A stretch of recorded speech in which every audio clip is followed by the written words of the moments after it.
You guys, you're listening to me, Heidi Hollis, the Outlander. So welcome to the show, everybody. Why do I feel like I've been gone for a long time? I haven't, though. I've been here. I really have. I had some technical issues for those of you, excuse me, who are looking for UFO headline news, which I do daily. Had some serious technical issues, so my apologies for not having a show up this past week, pretty much. But for this show, I have to tell you what this show is about. This show is about bringing outlandish and interesting topics to the forefront, from aliens, angels, ghosts, demons, holy encounters, shadow people, to Bigfoot, to the outlandish. I always say if it's weird, we're here, and now you are too, so you're just as strange as me, and it's okay, right? I think it's okay. If you do not know who I am, when it comes to the outlandish, from visions of Jesus to naming the shadow people, whatever it is.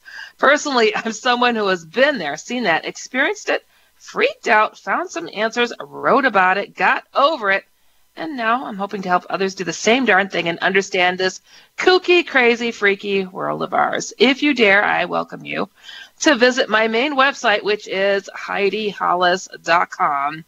You'll find things there that'll just blow your mind, I think. I think so. And I also want to tell you guys, there are so many cool ways that you can listen to this show. Number one, Inception Radio Network app, IRN app. Most of you guys listen to us through that, which I find really cool because you can listen to us at any point, anytime, whatever it is. And I get these emails from people saying, I listen to you when I wake up in the morning and I go to bed. I'm like, oh, okay, so we're having a thing I didn't know about. It's okay. And also, you can listen to this program by just dialing a number, 712-770-8888. And I also welcome you guys to call into the show, 1-888-919-2355, or go on Skype. Look for Inception Radio Network and send a message. And MJ is producing tonight. He loves when you do that. He just loves to go crazy and multitask because men are so good at doing that, right? He's just shaking his head now, I'm sure. I don't see him. But I know most of you guys listen to this show after the live broadcast, so I don't get a ton of calls, but we can change that if you wanted. Just like time it when I'm here. Yeah. When am I doing this show? I do it every Friday, 8 p.m. Central, 9 p.m. Eastern. So, yeah, you can listen to me live and call in live, but it's okay. It's okay. And I am in the chat room, which is irnchat.com. And if you go there and you want to ask me some questions, it's best to put it in all caps so I can spot it, so I can totally double time and listen to the show and read your questions and comments and all that good stuff. And yeah, get to them. So, you guys, we're in for a really, really fun treat tonight because I don't think I've covered this topic on this show before. Nope. I don't know. I don't know. I have a short-term memory issue. I don't know. Long-term, too, since I've been doing this show for years now. I am going to forego the Outlandish Corner, which I have been doing and dedicating solid shows instead to that. And what is the Outlandish Corner? That's where I answer all your questions and comments and anything that you experience out of the ordinary. And I welcome you to write me as long of an email as you want. And we tend to get to those emails, and people really dig when they're big ones and big juicy ones that really tell us about what's going on in your life. And I cover everything. Lake monsters to shadow people, but I tend to get mostly shadow people and Hat Man stuff, which is okay. But if you want to write about Jesus encounters, aliens, I'm all here. I've written books on all that stuff too, so it's all good. So, yes, write me at dasoutlander@gmail.com. That's DAS outlander@gmail.com. Now, to skip forward over that outlandish corner and get on over to my fantastic guest this evening. You guys are going to be blown away. Jme Debord, he's the creator of the, quote, anyone can do it, Dreams 123 Dream Interpretation System, which demystifies dream interpretation and makes it easy to understand. He's the author of 2 books about working with dreams to understand their messages and apply them to your life. His teachings have reached millions of people worldwide through books, media appearances, public speaking, and his online presence, especially at Rad Owl, the reddit.com dream expert. He's a frequent guest on tons of shows. So everybody, I want to give a round of applause to Jme Debord. Woo, they're going mental. How are you doing this evening? How are you doing? Thank you, Heidi. What a great introduction. I'm glad to be here. I'm doing great. Thank you. My goodness. Dreams, I don't really cover that much, but dreams seem to seep into a lot of the paranormal world. So I think we touch on the topic every once in a while, but it's not like we just get all cozy into it. But, what are dreams? I guess we'll start from the beginning. What are these things that we all seem to experience, well, most of us? The answer really depends on who you ask. If you go to a neuroscientist, they'll tell you that it is your brain processing memories when your senses are shut down. You will also, from science and medicine, you'll get answers such as that dreams are a way for you to take in information, to process it, whatever you've learned or experienced during the day, that some of it's going to be assimilated into you. It becomes part of the structure of who you are mentally, emotionally. And then there's some of it that they say is discarded. And we can look at brain scans and we can see that there's this amazing process that goes on as you are dreaming in REM stage. Your brain lights up the same as when you are awake and you're concentrating something. The only difference is that your rational mind is not coming along with you for the ride. Now, you can go to another, if you want to talk to psychiatrists and counselors about dreams, they'll say that this is something from a deeper part of you that is helping you to navigate and learn from your life, that there is a deeper self to you and that it expresses itself through your dreams, that it talks to you in your dreams. Now, we can also go further. I have experienced dreams that appear to go even deeper than memory processing or emotional processing, or even the sort of life and finding meaning in it and stuff, where these dreams are connecting you in with some kind of collective whole, that there is this mind-to-mind communication that's going on. In fact, in some cultures, they believe that the dream world is another world where we go to while we are asleep, and that we have these group experiences. We go there naked, apparently. That's apparently. All. Leave everything behind. We're streaking across the universe, butt naked. That's right. In a way, that analogy works on another level, because what you bring with you is your dream ego, which is stripped of its rational mind, and it is allowed to react more from your truest inner self. It is reacting from the gut.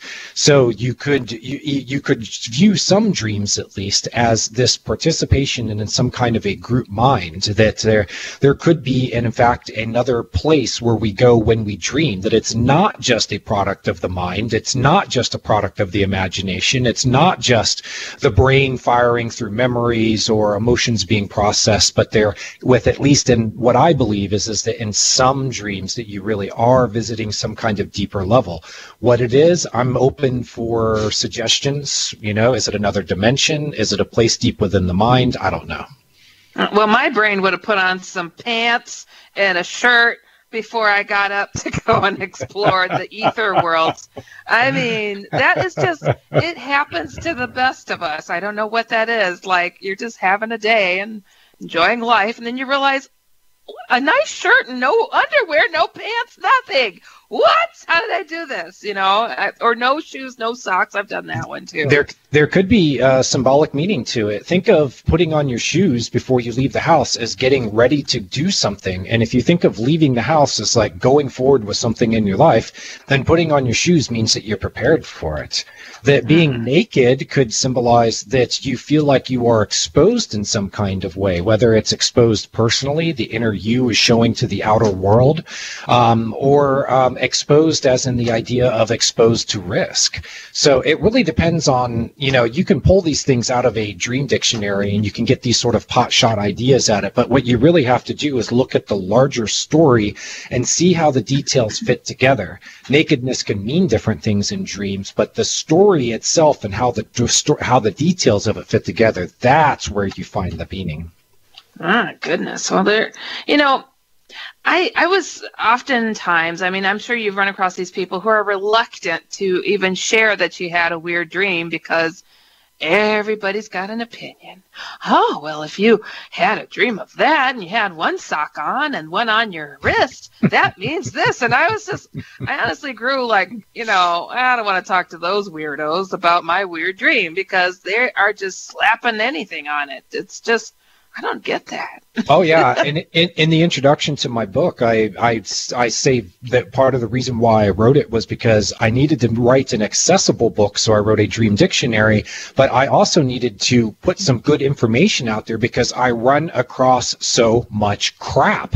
And sometimes people read this, like one lady read off of Google that if she loses a tooth in a dream, it means she's about to lose a loved one. And I'm like, look, there is an association between losing teeth and other kind of loss, but I've only run across one case out of many dreams featuring loss of teeth where we were able to identify that as the root source of the dream, and it was from a woman who'd had a miscarriage. She lost a molar in the dream, and the molar is deeply embedded in the mouth. Well, if you lose a baby, it is something that's deeply embedded in your womb, So there are sometimes things that people can put out some really bad information, but there's also a lot of fallacies and misunderstandings about dreams. They're really not as hard to understand as they can seem, and they really are greatly beneficial for you. There are many good reasons to pay attention to your dreams, to put some effort into understanding them. It's just you need to go to the right sources to find out the information that you need, and that information is not readily available. You can't just Google it in most cases. Darn it. Well, maybe that's what you need to create is a dream Google network. I'm working on it. See, look at that. I didn't invent it, I guess. Darn. We're looking at machine learning and how to program a machine to be able to understand dream symbolism and how dream imagery expresses the inner person, to really teach a computer how to analyze the subconscious parts of the mind of a person, but through the way that they express themselves in words as they describe their dream. So it's a project that's on the back burner right now, but I do have somebody who's interested in doing it with me. So maybe one of these days you will be able to go to like Google Dream, type in the content of your dream, have it ask you a few questions to clarify, and then give you a reasonably good interpretation of your dream. Unless they could put a big dose of my personal gut in the midst of it, I don't know if I trust it. I get it about symbolism, though, and I don't know. It's just like you said, it can be very subjective to how a person takes it in and filters it and how they feel during the dream and which way it's going. I don't know. That's hard. All dream symbols are personal dream symbols. We have some that are collective, and that in the sense that we understand common associations. Like if you have a dream about a dog, well, everyone knows there's an association between dogs and friends. So I just saw a dream the other day where a guy was dreaming that there was this dog following him, and he tells it to get away, and the dog keeps following him. So he pulls out a gun and shoots at the dog. He sees the dog get shot, but it just keeps following him. So then he pulls out like a shotgun. The next thing he's going to a bazooka, then a missile launcher. Yeah, wow. Get this. Okay, so he comes to the forum and he thinks that there's something that might be wrong with him because of the dream. And knowing the common association between dogs and friends, I said, is there someone who's been kind of hanging on in your life that you've been trying to get rid of? And it went ding for him because he knew right away that it was a person that he kept dropping stronger and stronger hints that he didn't want her hanging around with him, acting like she's a friend and all this kind of stuff. She was trying to be part of his circle, and he didn't want her in the circle. And he started off by trying to be kind of nice about it or whatever, but then he got harsher and harsher in the stuff he was saying to her, but she wasn't getting the message, right? Here's another one for you. You know, I'm Rat Owl at Reddit, Reddit Dreams, and that's dreams.reddit.com. And REDDIT, by the way, for those people who don't know about Reddit and that universe that you can be part of. Dreams is the little area of it, and we have over 40,000 subscribers, so we're considered to be one of the larger subreddits. Nice. It's the largest open online community for dreams that I know of anywhere in the world.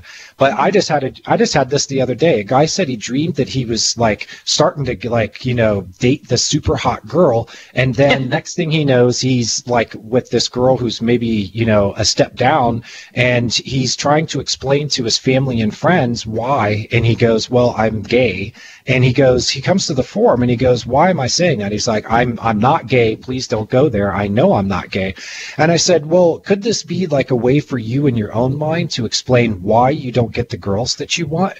Because there's a perception that gay men are not as macho, that they're not the alpha males, and that you think you need to be an alpha male to get the hot girl. Because in the dream, he transitions from one girl to another, and one of them is like, you know, the most desirable, and then the next one, she's not. The next girl's not as hot and desirable, so he's trying to explain to family and friends why he's with that girl, and he says, I'm gay. But it's not because he's gay. What he's doing is he's playing off of that perception. I have run across this kind of thing many times where somebody will have a dream like that, and they'll think they won't understand the symbolism of it. They won't understand that you subconsciously know what the dream means, and you can look at your reactions and your statements during the dream and then trace it to that subconscious knowledge. He knows in the dream that he's trying to explain why he doesn't get the most desirable girls, and it's because he's not an alpha male. Ah, wow. Isn't that wild? Yeah. There's so much to read into it. You know, I'll tell you a fear that I have about this. Like, okay, back in the day, whole chapters in the Bible were written on dreams, so-called dreams, because they got messages that we still believe all these many, many, many years later. And then it's like, I don't know, we got ahead of ourselves, and we thought that we saw people that were smarter than the regular everyday Joe. And it's like, hey, you're a scientist.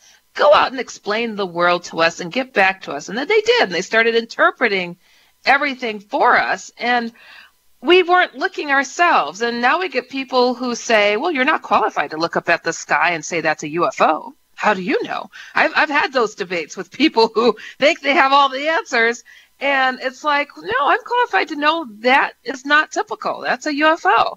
But when it comes to dreams, because they are so subjective, it's like, and there'll be, you know, is there going to be the expert at the doorway of your dream that goes, no, you got that wrong, Heidi. That is not why you were naked in that dream. I'm going to tell you why. And get people to feel insecure, to be like, well, I don't know what I dreamt. You know, I'll just leave it alone. You know, like, are we going to have people that are just, I don't know, where they don't want to interpret for themselves? That's what I worry about. Well, they're giving away their own power because they are the best interpreters of their dreams. You are the best interpreter of your dreams. And you can have someone who can teach you things such as, you know, symbolism and dream interpretation techniques. And, you know, I'm designing a course right now, dreamschool.net. It's not quite ready yet, but it's coming. And I am designing a course where I'm going to teach people how to figure this stuff out for themselves. It really does start with a knowledge of symbolism, but there was something that the great Dr. Carl Jung said about symbolism. Is he said, if you want to interpret dreams, learn everything that you can about symbolism and then forget it all when you're interpreting a dream, because you need to get into the dream as a sort of parable. It is telling a story about you and your life. The most deeply meaningful and engaging dreams. That's not all dreams, by the way, and you'll be able to tell after a while very easily which dreams are the most meaningful, because they're the most story-like and they pull you in as a participant in the story, and they affect you emotionally and mentally. You respond strongly to these kinds of dreams. So once you can understand that there's the message is being told to you through symbolism, but really what's most important is there's a story that's being told there. It is like a parable. There is a lesson in it. There is something to learn, something to gain, something to know. And if you can approach the dream that way, it actually makes things a lot easier, because you don't have to get deep into all the, you know, dream psychology stuff. I've gone there and it's very interesting, but it took years to wrap my mind around all that stuff. What I found to be much more valuable for me as a dream interpreter is the fact that I write fiction and that I can see a story within the dream, and I can understand that there's a storyteller behind the scenes that's telling you a story. So really what you want to do is think like that storyteller and ask why it tells the story the way it does. Once you can get to those insights, you can see the reasons why the things appear the way that they do and transpire the way that they do in your dreams. My goodness. You know, there's so many different layers to us very, very complicated human beings. And As we unwrap the layers, and we try to help each other out. I mean, you ever get into a conversation with someone, you're like, God, I really want to help this person. And then you start peeling back the layers, and you're like, my God, I don't even want to know anymore. It's just, it goes in a direction that's just so, I don't know, out there or so, like, morally wrong. I mean, do you come across, like, an interpretation, you're like, you dreamt what? I don't know if I want to tell this person you're a serial killer. I mean, what? I have seen a few times when, because I've run across thousands of dreams as a moderator at Reddit, and I've been doing this for 8 years, and I've been writing books about the subject, and digging in with friends into their dreams and exploring my own dreams for the past 25 years. And I found one thing is that I'm not a very good interpreter if I won't go there into the dark inner reaches of a person with them if they want to go there and they have a desire to know the truth. Dreams are bluntly honest sometimes, but it's an honesty that's told through symbolism. Like in the dream about the guy who said that he was gay in the dream. I mean, people could take that and say, well, that must mean that you're gay, and it's like, no, that's not what it means. Gay is a symbol for something. And in this case, I equated it with alpha male because of the rest of the story, but I have run across a few. I've seen mental illness in dreams. I've seen people who were dealing with very deep personal issues. I've seen things like cancer in dreams, that it appeared as a snake. And as there was another one where it appeared as a Black Panther. But I think actually the Black Panther was the woman's ability to be able to fight the cancer because she lived through it and got through the whole stage 4, get ready to die kind of thing. And she actually came back from that. Those dreams are difficult sometimes. And if I see something in a dream that could point towards something in the body that's developing and it's off, like some kind of disease or something, it's very difficult for me to break that kind of news. But I'm never definitive in the way that I present a dream to someone. What I'm really trying to do is give them the information that they need to be able to reach their own conclusions. And if I see something in a dream and they don't see it, I'll try to ask them the right kinds of questions so that they can see it for themselves. I think that you actually do an injustice by just trying to tell a person what their dream means. And we had years of psychoanalysts trying to tell people that there were all these deep, dark things about them that were showing in their dreams. And I can look at the same dreams and interpret them completely differently. So, take it all with a grain of salt, I guess. But I do want to say, though, that you are the best interpreter of your dreams. You just need to know how to do it. Amen to that. It kind of reminds me when you're talking about different interpreters and whatnot. In the medical world, I'm an occupational therapist, so I'm a medical professional. It's like they call it a medical practice because they're just practicing. They don't have all the answers. You will find so many different opinions out there, every different doctor you go to, and they'll all say, you're going to live for 5 months, and one will say 5 days. It's like they don't know. They're not in control. So, and you said that you have to kind of go into those deep, dark reaches of people's psyche. I get that. You got to kind of feel them out. But I what I always say, the day I can understand a crazy person means I'm just as crazy as they are. So I am happy to not know why they think as they do. So it scares me for you that you're like, I go there with them. Like, no, don't do it. Yeah. I think sometimes I was meant to be perhaps like a psychiatrist or something, because I would be willing to go there with a person if they have some kind of deep thing going on inside of them. Dr. Jung said that the therapist is the tool, and that if they aren't willing to go into the world of the patient, then they shouldn't be doing it. And so there's a lot of psychiatrists out there these days who will only hit the surface of a person and then prescribe a drug or cocktail of drugs for them that's supposed to make them better, when really what the person needs is someone who can look at them and be a bridge to see the potential in them from where they are now and where they can be, and be the bridge for them.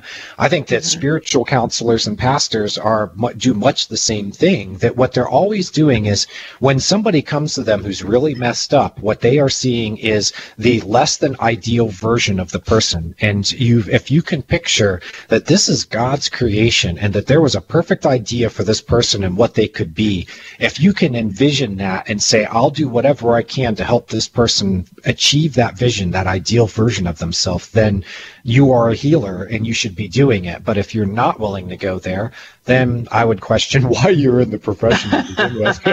Yeah, okay, I have to tell you this. So somebody in the chat room says, oh my, I dreamt about a 6-foot rattlesnake 2 nights ago when you mentioned about, the cancer coming in the shape of a snake. It's like, yeah, but you can't interpret it like across the board like that. Just because you saw a snake, it's cancer. That's right. That's right. Yeah, There's a lot of different possibilities for what it can mean. If you go to dreams123.net and look on the sidebar under most popular posts, you will see that the snake, the one I wrote about interpreting snake dreams, is one of the most popular, and it has been for years.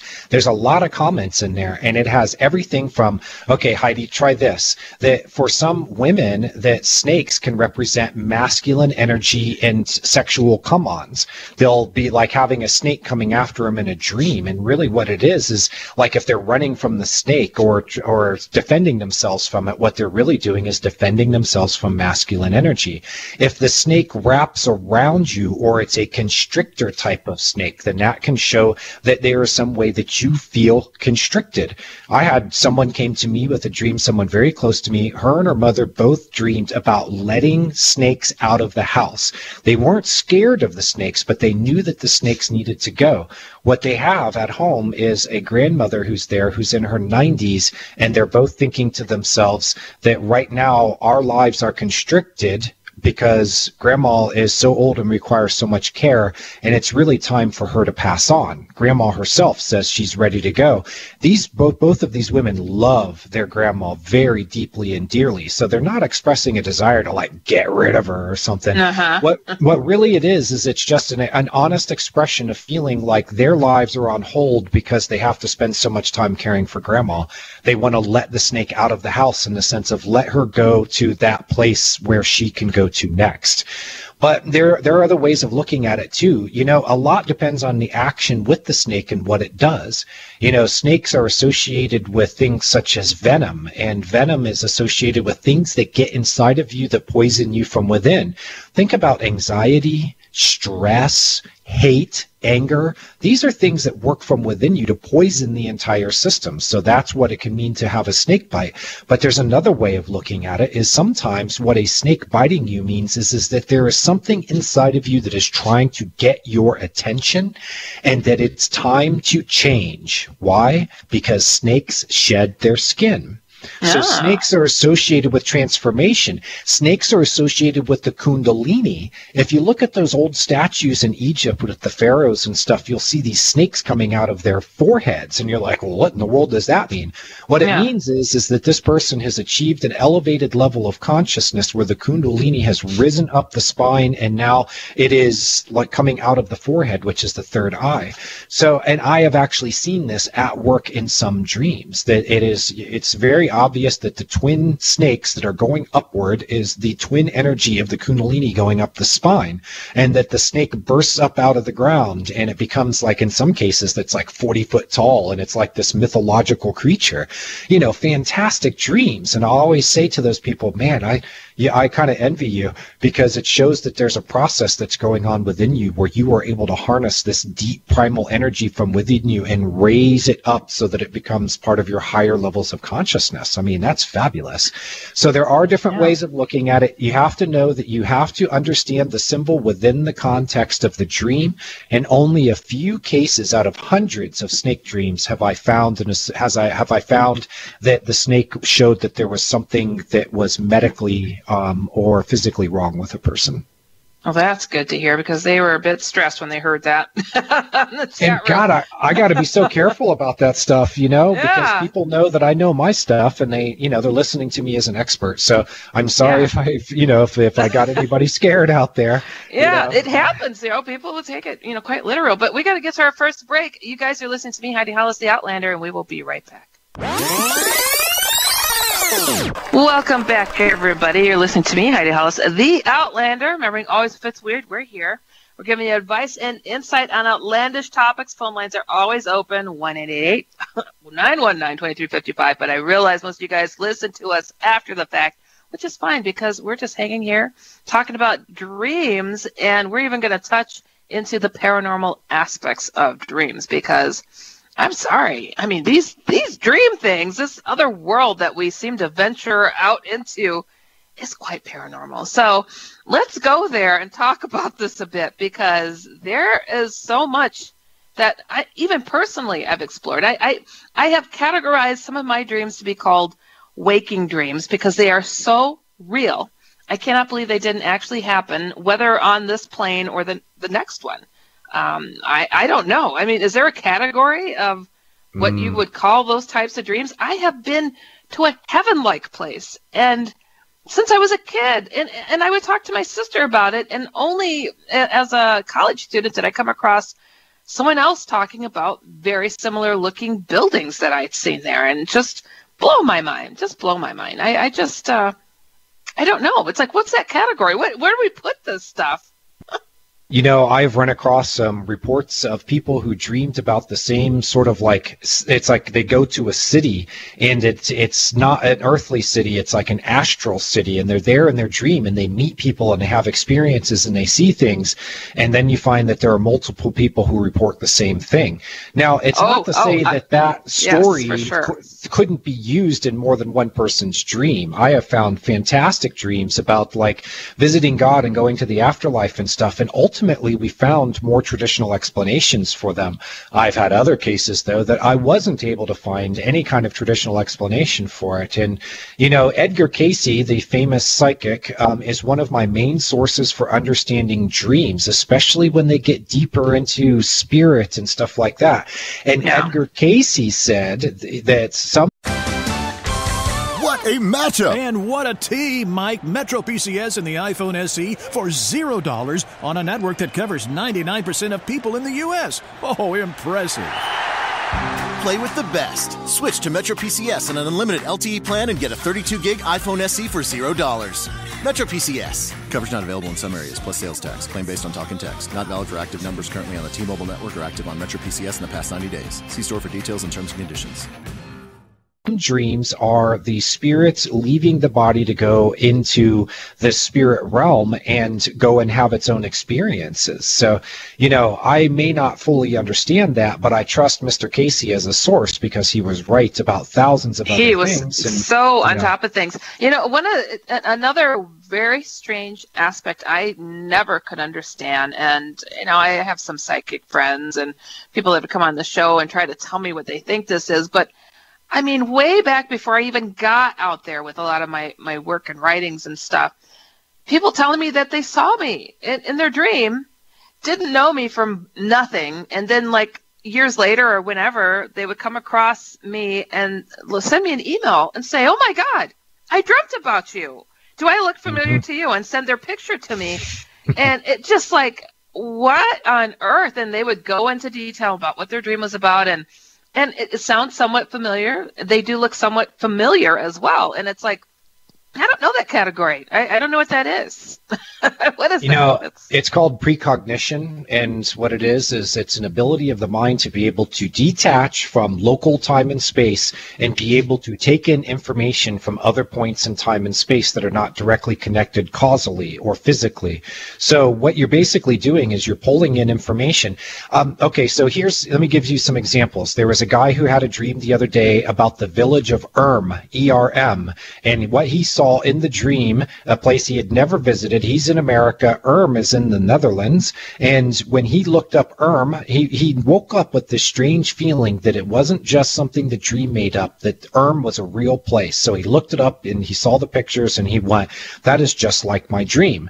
Now, a researcher could say, you can't affirm that because there could be some kind of confirmation bias going on. Okay, I get that. I had a guy who dreamed about this place in one of the Slovakias or somewhere there in Eastern Europe. It is the Hell Museum, and it's like this museum of the macabre and, you know, like of hell and demons and devils and stuff. Oh, boy. He had never heard of the place or the town that it was in, but he visited it in his dreams. I have a very good friend of mine before I came on the air. His name is Ian Wilson, and Ian was at the Monroe Institute over the weekend. And Ian has been lucid dreaming for 30 years now, and he can dream precognitively while he is lucid dreaming. In other words, a door opens up and he is shown possibilities for the future. And he knows to take this seriously because he saved his own life and his daughter's life from a car accident based off of a dream that warned him ahead of time it was going to happen. And he took the steps necessary to prevent it from happening. Heidi, you mentioned earlier that you have sometimes those dreams that are just incredibly real. Yes. Sometimes what those dreams are showing you are scenes from your future. This is not as widely accepted as it should be because there is a lot of evidence for precognition. And I have had these dreams. I know many people who have had them.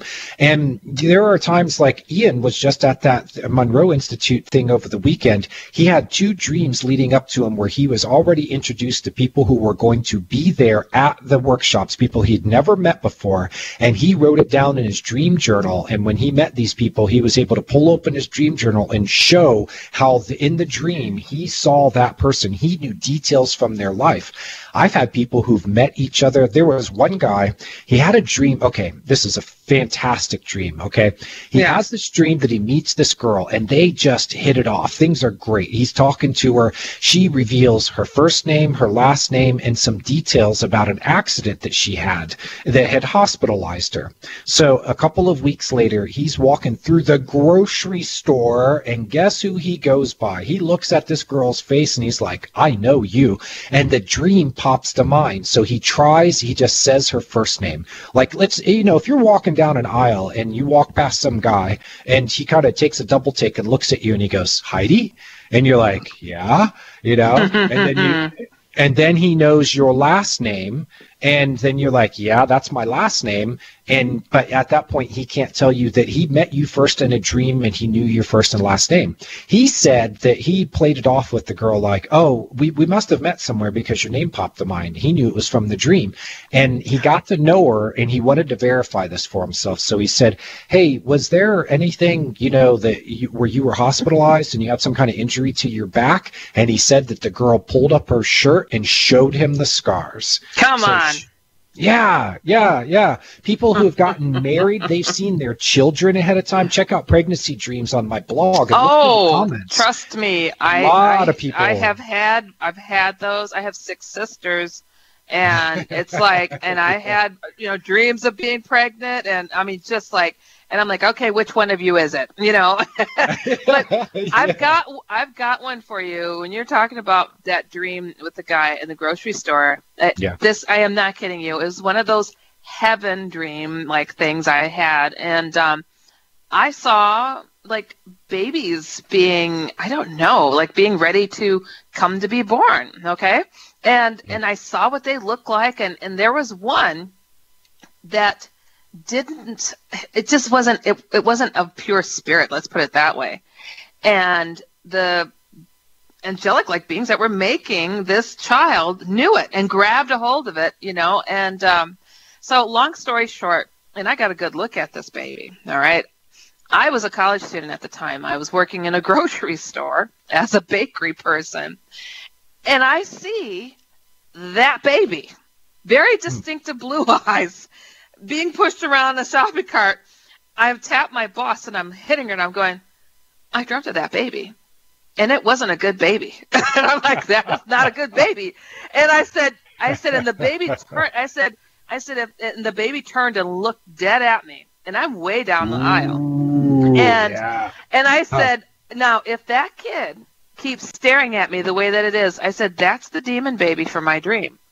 The mom goes pushing past the aisle. This kid is standing up in the shopping cart part. It's a baby, and pulls its legs out of the place and spinning around to keep his eyes locked on me. I'm like, son of a bee. That is. It was so disturbing. I cannot even tell you. And I'm like, there we go. There goes the Antichrist was born. It was just so weird. She couldn't believe it. I'm like, I said, there was just no way that could have happened. It was weird. weird. So wow. there you go. There you Cue go. Cue the Damien the Omen opening music, you know, or whatever. Man, you that's pretty wild. have no idea, but I mean, just so many weird things have happened this way. I'm a bizarre one. I got to tell the people that are listening during the break. JM and I were sitting here talking about other things that we could talk about, and he brings up shadow people, and did not know. I'm not kidding you guys. Did not know I was the person that named the shadow people and Hat Man phenomena. So I want you to go into what you're telling me, what your feeling is in regards to that, because I've heard for years about sleep paralysis and what it really is, and but I want you to share, because it was just a wonderful coincidence. You wanted to talk about that topic, and here I literally wrote the books and named those things. Yeah. Wow. Okay. Well, let's, I always look for conventional or traditional ways of interpreting a dream first. And there is a phenomenon that is called sleep paralysis, where this is the normal state of being when you are in the deep stages of dreaming. What your body needs to be able to shut down so that the nervous system signals don't go from the brain into the body and have the body act out what's going on in the dream. But you will sometimes see a little bit of leakage. You'll see people punching, thrashing, trying to run, something like that. And what that shows is that there is some kind of signal that's getting through from the brain to the body. But usually you are in a completely muted state. It's called Rem Atonia in the medical literature. Atonia means muscle slackness, and Rem is rapid eye movement. So what happens with sleep paralysis is you wake up, but you are still dreaming. Your body is muted. You are unable to respond. So you say you're paralyzed. And here's the thing about the dreaming mind is it takes any input and translates it into symbolism. That includes states of the body and what you are feeling emotionally. So if you wake up and you're paralyzed, what is the reaction from most people? They don't know what sleep paralysis is, and they freak. Or at least they start feeling like this creeping fear coming into them. This all can happen in a flash. And what will happen is the dreaming mind responds based on the level of fear, and it creates corresponding imagery. So if you have a little bit of fear, it might be shown as a spider crawling across the wall. If you have a lot of fear, it might be shown as a demon that's about to reach into your body and tear out your soul. And the thing is that it is completely realistic. Your eyes are open, your body can't move, and there is an overlay of dream imagery. In fact, what we're finding now through the latest research into schizophrenia is that one thing that many schizophrenics have in common is insomnia. They have long-term sleep deprivation, and what will happen is that their dreaming function of their minds will activate while they are awake. So they are walking around in the waking world, and they are still dreaming. Now, sleep paralysis, though, is something, you don't have to be schizophrenic. I don't want anyone to think, oh, because I have sleep paralysis, okay? But this is commonly reported with, like, alien abductions. There is one thing that is a commonality when you look at all the reports, okay? And I want to make clear that I know that alien abduction has happened to people who had been awake for hours, that it doesn't always start off with, I woke up and the little green guys were beaming me out, or the UFO was outside of my bedroom window, or they were experimenting on me medically, or something like that. What that is people's greatest fear manifesting when it is part of sleep paralysis. Because for some people, that idea of being completely out of control, being unhelpless, that is the scariest thing that they can imagine. So if the dreaming mind needs to pick up on that feeling and turn it into imagery, one thing that it could do is show it as being abducted by aliens, because you are out of control and there's nothing you can do. This is a force that is so much more powerful than you that you can't even begin to be able to fight back. In fact, you're paralyzed, so you can't fight back. So with the shadow people and demons, witches, succubi, incubi, things like that, this is one of the things we have in common, that it can be the result of sleep paralysis. And in some cases, people who were accused of being witches and stuff, it's simply that somebody was dreaming that this person was a witch, and they are unable to differentiate their dream life from their waking life, and so then they make an accusation based on something that they dreamed, and next thing you know, they're stoking the fire. And one of the things that when you mentioned this during the break, I'm like, but it I've heard some of these things in regards to the sleep paralysis and why it is that people are seeing what they're seeing, whether they're paralyzed. I'm like, I'm in the medical field, I understand, but I have thousands of reports from around the world of people that have experienced these odd, shadowy hat man or just shadow demon-like things, and they're not always in sleep paralysis. And maybe once a week I get an email that says, oh my gosh, I thought I was the only one, and they describe to a T what it is they're seeing and experiencing, and to have physical marks from what happened to them from these things, pinning them down, choking them, scratching them, raping them, having PTSD suddenly because they're being abused. And I've had priests contact me. I've had stars contact me. People that are just like, this thing is coming around. Everybody sees him, shared experiences even. And it's like, I don't know. I have a hard time tipping my hat to say it may be the sleep paralysis, mystery, but because there's just too much. And I mean, as a therapist, I was putting out my book on the Hat Man, and to have one of my patients scream, oh my God, who is that in the mirror, and describes the Hat Man standing there in front of other therapists. I'm like, there's just too much, so it's like, I so wish I could put it into that category. I really do, because it is getting so disturbing out there, so disturbing. I'm like, wow, if this thing, and it speaks sometimes, it's like, if this thing isn't evil itself, I don't know what it is. And the thing is, most of these phenomena are multi-layered, so that, sometimes what you see as lights in the sky, it is a satellite. I live in Tucson, and the last time that we had one of those SpaceX launches, there was somebody who posted, all these pictures and stuff, and they're like, I swear I saw a UFO last night. I've never seen anything like it before. And it turned out it was the exact time that SpaceX rocket was going over. Yes. But that's not the say, in the UFO news today, that Tom DeLonge's To the Stars organization has released another video from the Pentagon that shows these objects. They are picked up by multiple, sources. They're seen by the pilots. They're on radar. They have other types of contact with these things. They get them on the FLIR, the infrared systems and stuff like that, with these very highly advanced sensor systems, and they have these great clear videos of them. You can't tell me that that's a SpaceX rocket. You can't tell me that it's just a light in the sky. So like UFOs, I think that with dreams and some of these phenomena of dreams, that there's layers to it. That some of it is explainable, some of it is sleep paralysis, but that is by no stretch to say that it's all sleep paralysis. Let me give you a quick example, and I know there was someone in the chat room that asked about dreams where things happen with the body, that when you are dreaming, and I mentioned that the dreaming mind turns all input into symbolism. Well, that includes physical stimuli and conditions of the body. So, for example, if you are too hot, like you've been under a bunch of blankets and you overheat while you're sleeping, you could dream about being in an oven or walking through the desert. You could, if you hear water running, you could dream about a river or a lake. You could even dream about being in a pool or submerged in water. I've seen that theme with people who were very congested. They'll dream about being submerged in water.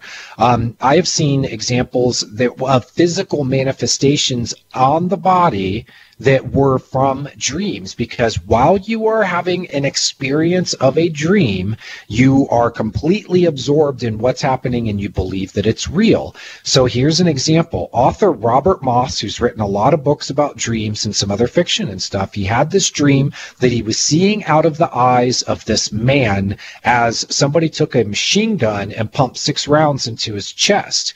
And Moss said that he woke up from the dream and he had red welts for every every one of those bullets hit. I know people who've woken up with scratches and stuff. Like, there are some people who look at reports like that and they're like, oh, you were scratching yourself in your sleep, which can't be ruled out. But when it's 6 red welts, exactly where those things, I woke up from a dream where, the falling dream, and you fall and fall, and there's the urban legend that if you hit bottom that you'll die. Well, I'm still here and I hit the bottom, but I can tell you that I woke up and I felt like Mike Tyson took a bat to the shoulder that hit the ground. I mean, that whole side of my body, but especially the shoulder, felt like it had taken a hard impact. Tell me how the nerves are creating that sensation. I mean, obviously it's coming from memory, but the body can respond to things that happen in dreams as if it really happened. Well, there's a possibility an alien abducted you and dropped you. If that happens. It is entirely possible. It happens.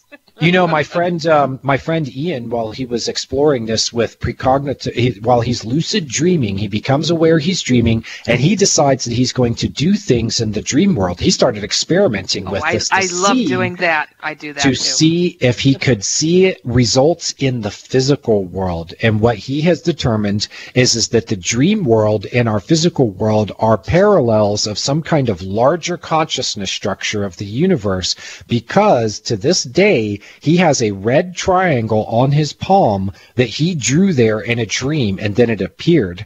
He did it with a friend, too, on accident the first time. He wanted to be able to mark. He was treating the friend in the dream just like a dream character. It was a coworker. So he drew a red triangle on the guy's forehead so that he could be able to remember that he'd already done some process that he was doing in the dream. He does these really deep, very researchy scientific experiments with his lucid dreams. He said that person that he works with, that a red triangle appeared on that person's forehead. Awesome. Now, you could I want to go to the White House and smack people in the back of the head. That's my next goal. That is what I'm going to do. I like that mentality. Yeah. Hey, throw some, Just pow.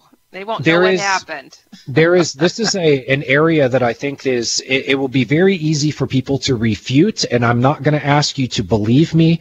I have been exploring this with Ian and with others who have reported. These are people they are the Olympic athletes of the dream world. Like if you said, hey, this person can do a triple backflip with a twist. How many people in the freaking world can do a triple backflip with a twist, or whatever it is, like one of those tumbling moves from gymnastics. But then you see someone who is trained at this for years and they do it and you go, oh, well, I guess somebody can do it. And just because you can't do it doesn't mean that it's not possible.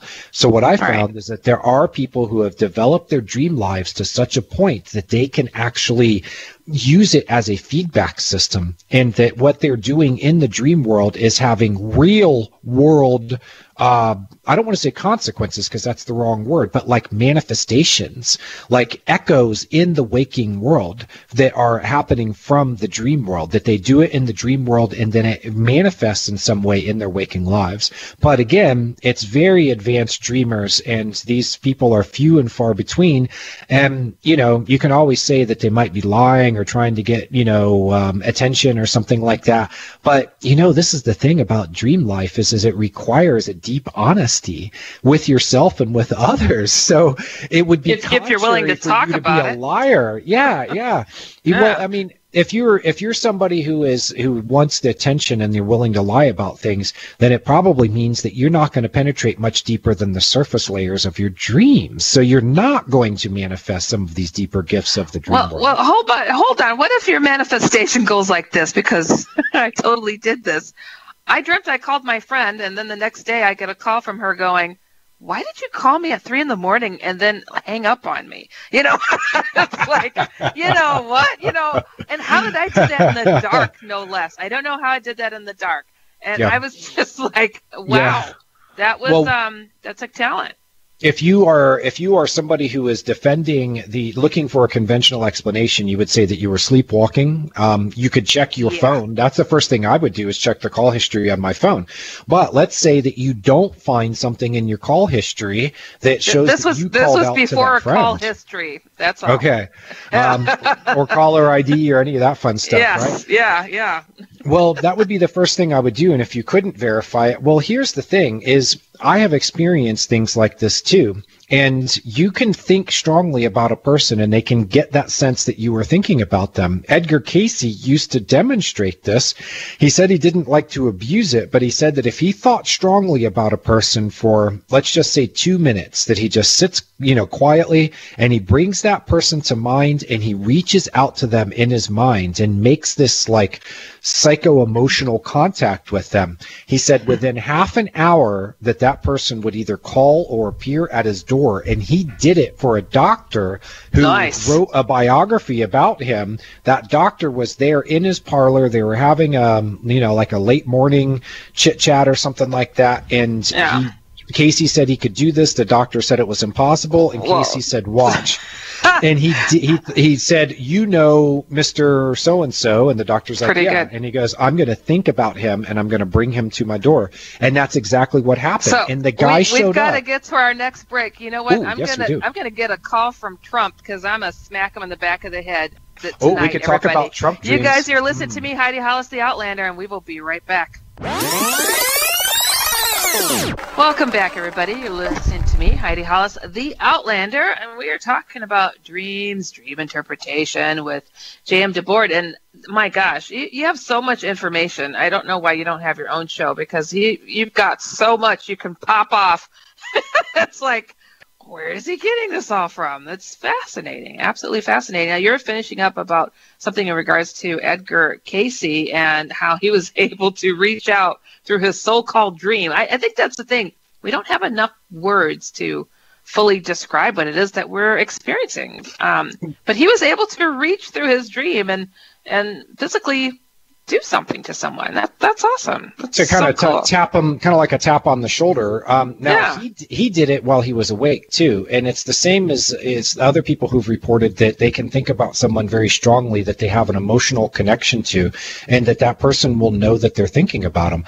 I tell you, my mom has that spidey sense that she can be halfway across the world, and if I need her, the next thing I know, the phone's ringing.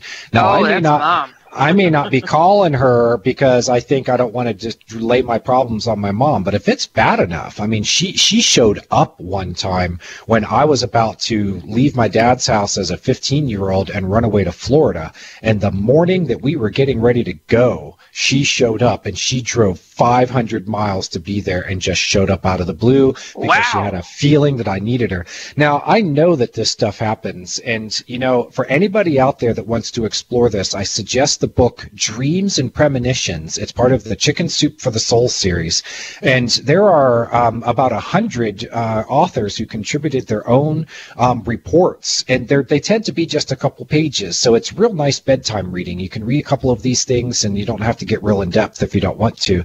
But I think that after studying this for many years, after having some experiences with it myself, that we are part of this larger consciousness system, that there's an underlying layer to things that we are not consciously aware of, but it's there. And our thoughts and our feelings our energy is able to travel along it like vibrations on a string, and that everybody else is connected on this matrix or grid, and that what we think and what we feel actually affects the whole, and that you can think of particular places on there and connect with them, whether you are awake, which is harder to do, or easier to do while you are asleep and you're dreaming. A friend of mine who's a shaman says that people come to him in his dreams and they will spell out what a problem is, and then he'll do his thing as a shaman to help them to heal. And he said that you can do this because I wanted to find out for George Noory if this could be done by like a black ops program.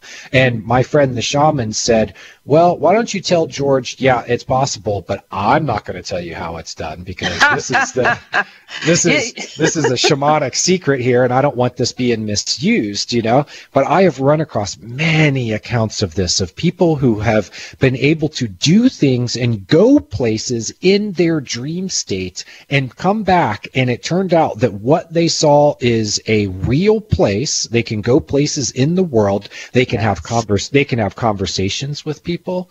If you look up shared dreams on my website at dreams123.net, you can get to a few of these reports that I have used as examples of shared dreams. Some of those dreams had so many overlapping details. Yeah, I mean, that's pretty cool. I have not heard of shared dreams, but that's what they are, when people are able to, totally like relate to what it is that you're speaking of.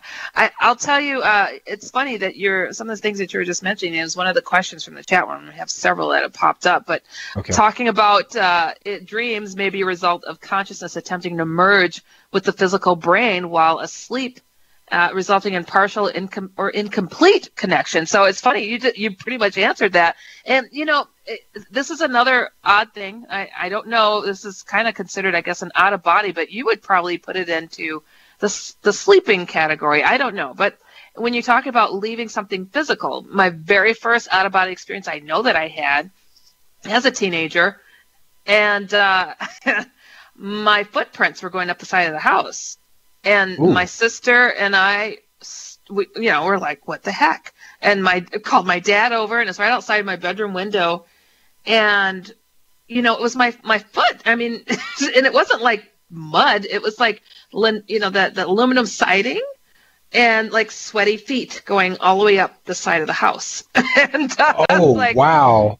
And so you can't say you were sleepwalking because you ain't walking up the side of the house. I'm sorry, gravity rules still apply when you are in the real world, right? No, oh my God. It was crazy, and I remembered what happened that night, and I totally saw where I was, and like new construction going on in the neighborhood. I didn't know what was going on, and it happened again later on where I'd left a footprint and on a ledge. Don't know how I managed that. I mean, just crazy. And it's again, it's like, what category you put that in? I just try to think of, there's so many different layers to this world that we don't fully understand. I'm not a guru. I'm not a psychic. I'm not a shaman. I'm not a specialist. I'm just me. So I think that we all have these potential, muscles to work that we didn't know that we had, and they just happened, whether we're able to spot it out or not. And some of us, it just seems to be that we trip up more often into it. I mean, is that an accurate assumption with somebody? I mean, with everybody, I think we all are possible or able to do these types of things. And maybe. I think that dreams can be a training ground for it. I think that they can show you that something is possible, that there's potential for it. And so it gets in your mind and you say, okay, well, if it's possible, then there might be some way that I can figure out how to do this too. Kind of like how physicists now are watching the skies and seeing what these UFOs are doing with the 90-degree turns and going 10,000 miles an hour and, canceling mass and inertia. And the scientists are back engineering in the sense of they're looking at it and going, okay, we know this is a real phenomena, so let's look at our physics and figure out how it could be done. And they're actually back, they're doing this now, and I was just so relieved to hear this is part of what they're doing at Bigelow Aerospace, is they are. What a matchup! And what a team, Mike. Metro PCS and the iPhone SE for $0 on a network that covers 99% of people in the U.S. Oh, impressive. Play with the best. Switch to Metro PCS and an unlimited LTE plan and get a 32-gig iPhone SE for $0. Metro PCS. Coverage not available in some areas, plus sales tax. Claim based on talk and text. Not valid for active numbers currently on the T-Mobile network or active on Metro PCS in the past 90 days. See store for details and terms and conditions. Are looking at the film footage and they're going, okay, well, we can tell that's not human technology, we don't think, but it is doing this in the skies. It is performing these remarkable maneuvers, things that far advance our own technology. Let's look at the physics of this and say to ourselves, okay, we know it's possible because we've seen it done. Now, how did they do it? And then how do we do it too? So I've seen the same thing in dreams, that there are people who come up with their own, they discover that they have these deeper abilities in their dreams. There's a girl who's worked regularly with the police department, a woman who, because she sees dreams in first person of terrible crimes that have been committed, and she has gotten information even down to the name of the killer and where the bodies are buried, and she has led police to places and gotten information that there was no way she could have known it otherwise unless she was the killer. And of course, she can prove that she was, say 500 miles away at the time, So how does this, it awakens something in her. She had her first experience of it in a dream, and now she's maybe perhaps learned how to do it in a deep meditative state so that she can allow these images to come into her mind. But she had to first see it was possible. She sees it in a dream, and then she develops the ability. Astral projection. I know people who they had an out-of-body experience or astral projection experience in a dream, and it tells them, well, this is possible, so now let me pursue some of these things like Robert Monroe's Gateway series and try to do this while I'm awake so I can verify that it wasn't just a dream.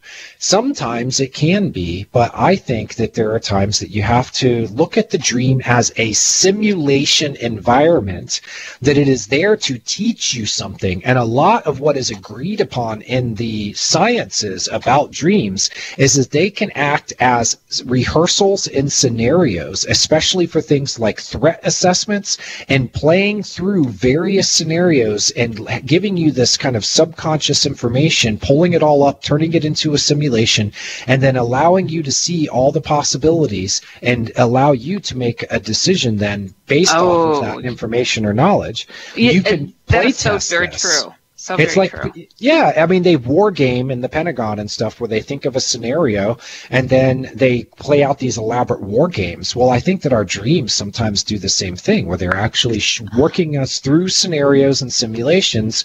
And the idea is they want you to be able to learn, but not just learn, but adapt. And adaptation means being able to roll with the changes and adapt to your changing environmental circumstances. Yeah, I have got to say, I've written about this too, this element of these lessons that are being learned, and I find the pattern has to do with people who have had end of the world dreams, cataclysmic events, and they are so real. They are so real. And people are like, I was like sweating, I was crawling through mud, and I had to do this and that, and I had to help organize the people so we could get some electricity, and it's like a whole big giant scenario. And they wake up exhausted, like, oh, that was so much work. And they come back as if they have gone through it. They know what to do in the case of this happens. They know if they made a mistake, and I've had it myself. And it's like I've even repeated it because I did something wrong. Oh, crap, I got to do that one again. And I've even, had to use a bathroom in the middle of some of these dreams, like, oh, my God. And I am like, and I go back to the dream because I want to finish it. And it's like, because I don't want to repeat it again. And it's like, I get these, I've heard of these so many times. And I'm like, they literally get chalked up into your life as a real life experience. And you feel like a war veteran of a sort to have that badge in you to know that you survived that. So I think that sometimes that these are little inklings and warnings of, if this would happen, Heidi, this is what you do. If this would happen, JM, this is what you do. And I don't think it's a mistake or a coincidence. It's a lot of people. And that's biblical. It says in the end times or something that your young men shall dream dreams of it or something. I'm like, here we go. Old men shall have visions. But here's the thing is, oftentimes what the end of the world in a dream means is that something's coming to an end about your world, that your life has been turned upside down, that everybody dies in the end. Kind of big change.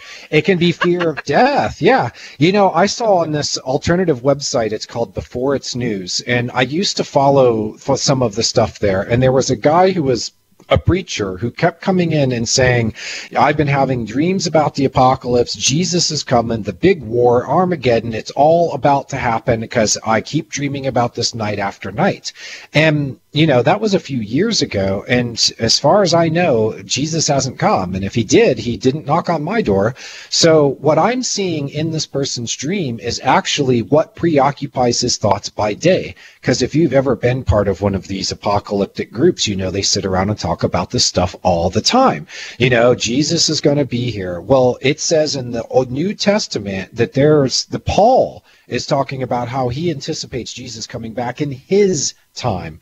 And I'm talking about St. Paul, right? So, that was 2,000 years ago, and people have made these predictions over and over again. They've had these dreams, and it hasn't happened. And if you add up all of those dreams, I mean, let's just say conservatively that there are millions of these dreams that people have had, and they have come out of it sure that that dream was about to come true, that Jesus is coming, it's Armageddon, and it doesn't happen. And I think that you have to look at it as being some kind of reflection of your own waking life thoughts and preoccupations. But here's another thing. Sometimes what that imagery is really doing is it's helping you to play through, like you said, a scenario.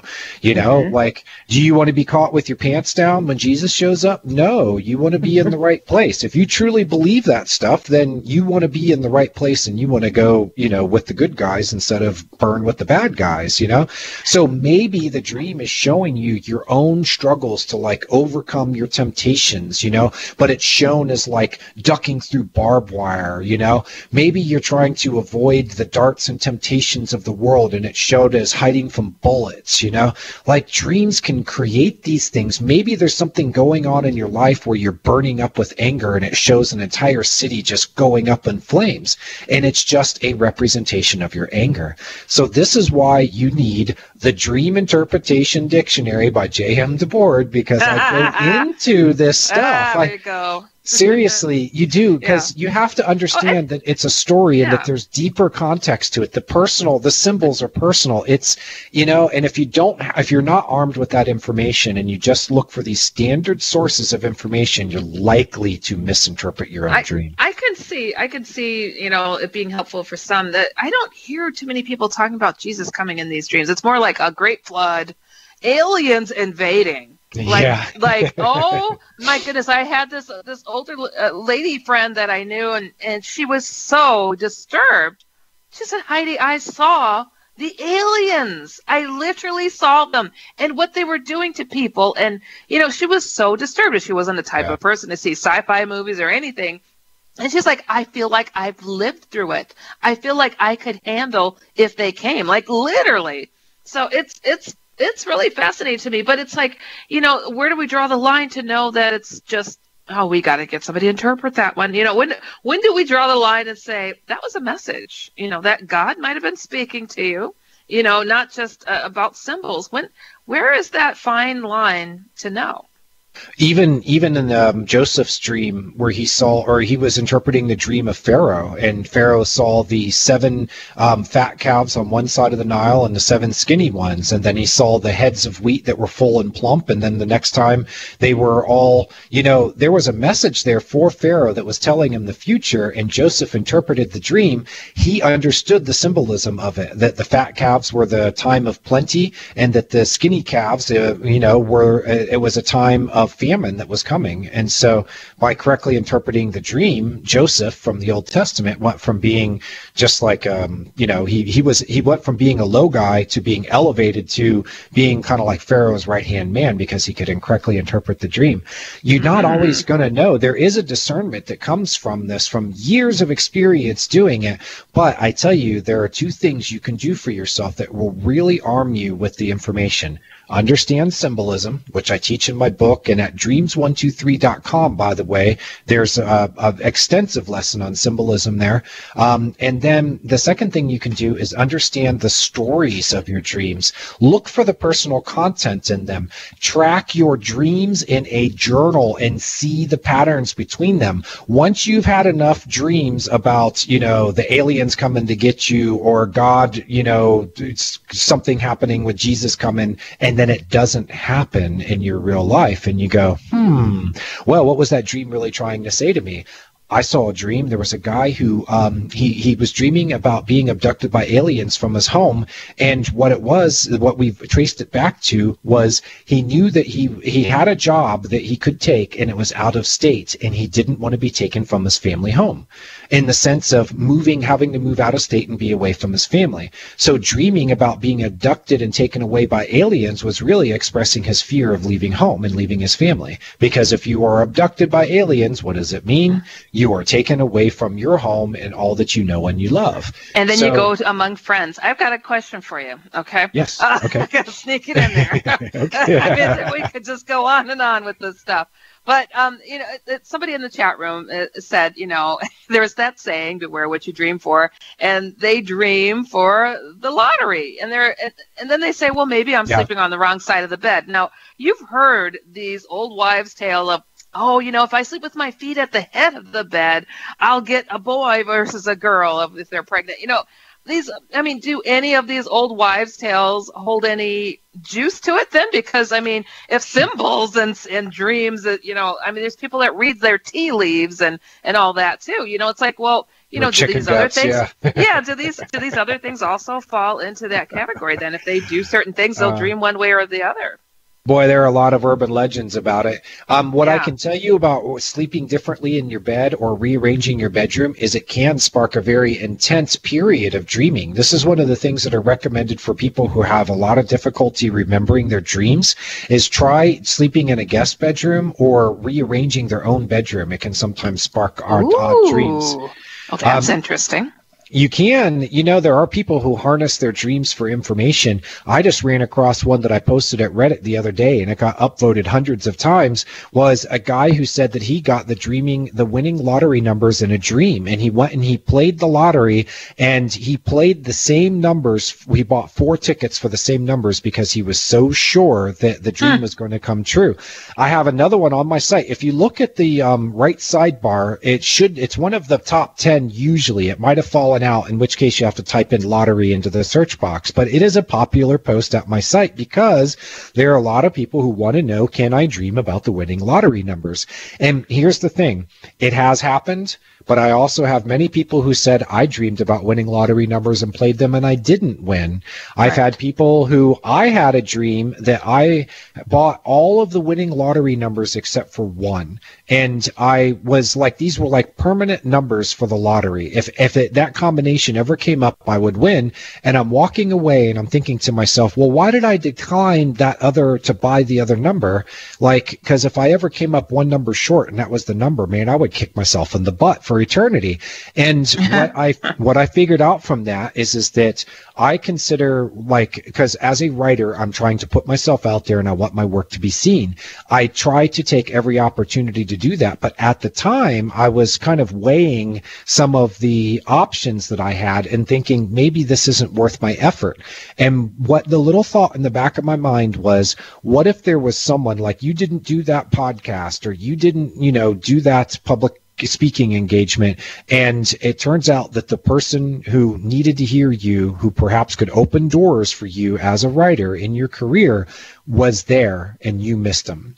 So that's what the dream was saying, is that I needed to take every opportunity if I wanted to feel like I was not going to have a chance of the lottery ever passing me by. So there is symbolism to it usually, but here's the thing. As you work with your dreams, you find that you get a sense of them, that the ones that have the realness to them because they are showing you the future or possibilities for the future, because you're connecting with some other human who's out there, because you're leaving body and going out into the cosmos, because you are like a baby going back into the hands of God and you're just there to commune. I've seen these dreams, and sometimes they have a realness to them where I, as a dream interpreter, have to just shut it up for a little while and acknowledge it as a real experience for the dreamer. And I'm going to be the last person in the world who will tell them that it was only a dream, because that is never true. A dream is always an experience. You believe that it's happening as it happens, and deep in your mind, it registers as if it's a real event. I met Jesus in a dream, and I swear to God it was him. And he told me something very simple. He said, to follow me, you have to carry these. And he looks out over the masses of the people who are sick and infirm and old and need something. And an old man is looking at me. I look over at him, and he has his hand on my shoulder, and he wants to know, is it okay for me to support myself on your shoulder? And it's all telepathic. And I looked at him and I said, dude, I took it from the man himself. He told me this is my mission. So you sure as hell can, if you want to hop on my back, if you need my shirt and my shoes, you go ahead, brother. I will share anything and everything with you. And I have tried to live by that. It's been 20 years, and I have tried to live by that because I know that it was Jesus in my dream. Exactly. I have a book called Jesus is No Joke, because he came to me first in my dream. Swear to God. I was a skeptic That's awesome. of people who said that they've seen him. And I'm like, I put it in my first book. I'm like, if Jesus were around, I would have seen him by now. And for him to stop by the way he did shook my world up, and it's the reason why I'm hosting this show. Awesome. Everything I do, I'm like, I am not afraid to talk about Jesus on this show. So anytime. your public work is started with a dream where Jesus said, I'm giving you a mission. Oh, that started me to be able to even speak on this stuff. Are you kidding me? Yeah. Wow. That is awesome. Any of it. Yeah. So when you said that, I'm just like, there goes a brother. I love it. I was on Cher Chiffon's show, and she told me the whole idea for the show and the network she started called Share Wisdom TV came to her in a dream. Yeah, isn't that awesome? Yep. And I've met scientists who wake up with ideas for their inventions, and God speaks to us in all sorts of ways. That's all I can tell you. Elias Howe invented the sewing machine based off of a dream. The chemical structure of benzene, the periodic table came to his name is eluding me. It came to him in a dream. He saw all the elements, go out into the table, into the grid, and he understood how to create the periodic table. God is in the matrix. Yeah. He is in the matrix. We have come to the bottom of the show once again. I want you to put out your websites real quickly, and we got to sign off. Yeah. Dreams123.net for more casual, dreams123.com for my dream interpretation system, and the Dream Interpretation Dictionary, Symbols, Signs, and Meanings. It is still at retailers, Amazon, Target, Barnes & Noble, all those, and it's still in some bookstores too. Great. So, I got to thank you so much for coming on tonight, Jme Debord. I enjoyed it. Thank you. You're a brother. I just knew it. Yeah. Wow, that's awesome. I had that feeling too. Well, you guys, I have to thank you all for listening tonight. My gosh, how cool.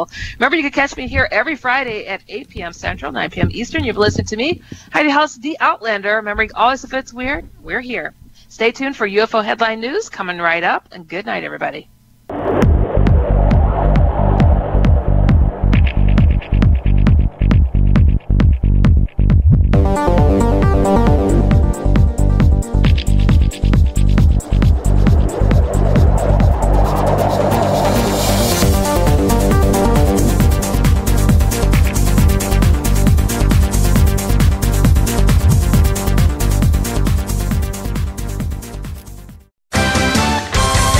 A matchup. And what a team, Mike. Metro PCS and the iPhone SE for $0 on a network that covers 99% of people in the U.S. Oh, impressive. Play with the best. Switch to Metro PCS and an unlimited LTE plan and get a 32-gig iPhone SE for $0. Metro PCS. Coverage not available in some areas, plus sales tax. Claim based on talk and text. Not valid for active numbers currently on the T-Mobile network or active on Metro PCS in the past 90 days. See store for details.